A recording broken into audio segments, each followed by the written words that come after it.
Pharma MSME को good manufacturing practice नियमों को लागू करने के लिए 1 साल की मोहलत मिल सकती है। सरकार मोहलत पर विचार कर रही है। मौजूदा आदेश ये था कि 31 दिसंबर तक फार्मा कंपनियों को अपने यहाँ गुड मैन्युफैक्चरिंग प्रैक्टिस लागू करनी होगी, लेकिन अभी तक सिर्फ 25% एमएसएमई फार्मा इकाइयां ही इसको लागू कर पाई हैं।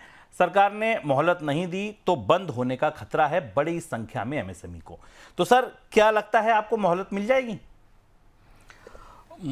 शुभम, ये बात क्योंकि सरकार ने एक बार मोहलत पहले दी ही थी और उस मोहलत की वजह से ही यहाँ तक परिस्थितियां आई कि कंपनियां उसे लागू नहीं कर पाई।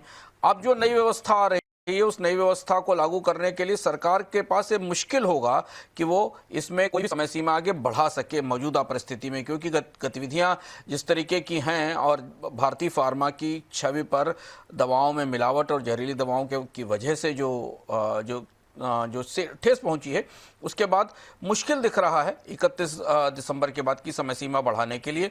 अगर कोई एक्सटेंशन मिलेगा भी तो शायद बड़ी कठिन शर्तों के साथ मिलेगा। एविएशन रेगुलेटर डीजीसीए के निर्देश के बाद एयरलाइन कंपनी इंडिगो ने अपनी उड़ानों की संख्या को घटाना शुरू किया है। इंडिगो ने अपने 94 घरेलू रूट्स पर 130 उड़ानों की कटौती की है। हालांकि ये कटौती व्यस्त रूट्स पर नहीं हुई है। डीजीसीए ने उड़ानों की 10% कटौती का निर्देश दिया था। सर, ये दिखाने के लिए कि हमने उड़ानों में 10% कटौती कर दी और इंडिगो ने भी कटौती वहां कर दी जहां पर व्यस्त रूट नहीं थे, तो फिर क्या फायदा इस कटौती का, और इस कटौती का वाकई इंडिगो पर या बाजार पर किसी तरीके का कोई असर पड़ेगा? देखिए, जब ये कटौती की बात आई थी, दर्शकों को याद होगा हम लोगों ने विस्तार से चर्चा की थी और एक कहा था कि इंडिगो चूंकि मोनोपोली एयरलाइंस है और वो वही रूट्स चुनेगी जहां पर ज़्यादा व्यस्त नहीं है और जहां पर प्रतिस्पर्धा मौजूद है।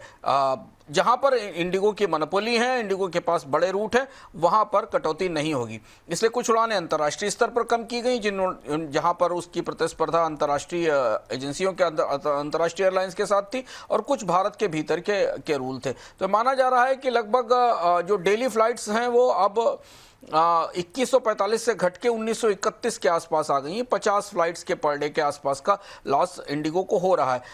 नुकसान तो होगा क्योंकि उड़ानों की कटौती कंपनी की वित्तीय उस पर असर डालती है, लेकिन इंडिगो ने को उतनी कड़ी या उतनी बड़ी सजा नहीं मिलती दिख रही है इस कटौती से, जिस तरीके का व्यवहार एयरलाइंस ने 2-3 दिनों तक किया था और भारत के पूरे एविएशन सेक्टर को अपने एक तरह से रैंसम पर ले लिया था।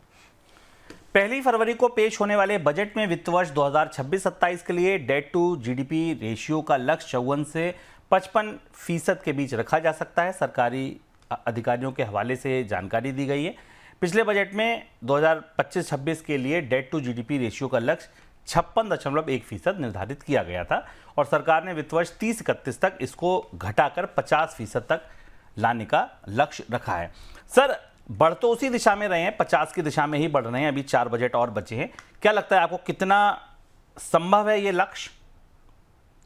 मुझे ऐसा नहीं लगता शुभम कि कोई 55 या 54% का कोई लक्ष्य देने वाला है बजट एक लंबी ट्रेजेक्ट्री बताने की कोशिश करेगा कि हम 2030 तक 2032 तक 50% पर कर्ज और जीडीपी का रेशियो लेकर आएंगे और इसकी मंशा या इसका संकल्प शायद आने वाले बजट में जारी किया जाएगा। जो सिनेरियो अभी दिख रहे हैं उसमें इतनी तेजी से इससे अगले बजट में कर्ज में कोई बड़ी कमी कर पाना मुश्किल है, क्योंकि हम इस पर चर्चा भी करते रहे। जीएसटी की कटौती के बाद केंद्र सरकार को भारी और ज़्यादा कर्ज की जरूरत है, इसलिए सरकार इस कटौती को धीमे धीमे अलग अलग फेजेज में बांटने की कोशिश करेगी। और बात के जो पॉलिसी बजट के डॉक्यूमेंट आए थे उसमें से भी एक कंसोलिडेशन विंडो की बात की गई थी, जिसमें कि कर्ज को क्रमशः घटाया जाए। तो ज़्यादा निगाह इस बात पर रहेगी कि सरकार कर्ज में कमी का जो नया प्लान लेकर आती है वो क्या है, क्योंकि दरअसल केंद्र सरकार की कर्ज की जो मांग है वही राजकोषीय घाटा है, उसी को फिस्कल डेफिसिट हम कहते हैं, क्योंकि वही केंद्र सरकार की बोरोइंग रिक्वायरमेंट है।